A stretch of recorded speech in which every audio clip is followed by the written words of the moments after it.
Când a fost dus Iuda rob în Babilon, de către faimosul rege Caldeia, Nebucadnețar era rege atunci și Iuda a trecut la alte porunci.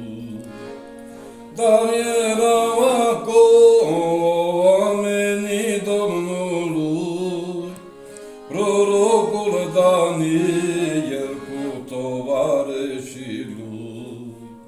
Dar erau acolo oamenii Domnului, prorocul Daniel cu tovarășii lui.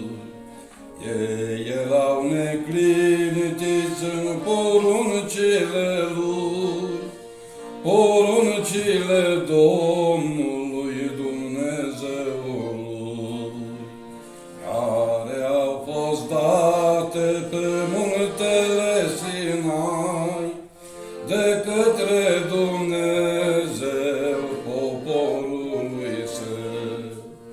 Dar prin Domnul Iisus și noi neevrei facem parte din poporul Domnului.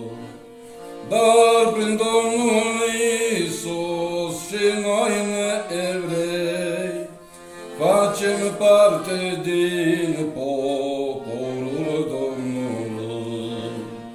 Dacă vom păzi cele 10 porunci și vom împlini tot ce-n Biblie-i scris, vom avea un nume noul Israel, nu vom mai fi numiți poporul păgân. Când va veni timpul, cu toți vom pleca și în împărăția Domnului vom sta.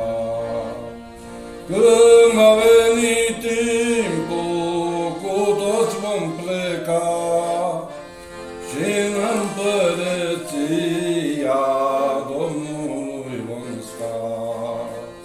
În împărăție de 1000 de ani, cu toți împreună și fără dușman, pentru că cel rău atunci va fi legat, ca în lumea asta tot ne-a încercat. Ne vom pregăti pentru veșnicie, în veci lui Dumnezeu slavă să fie.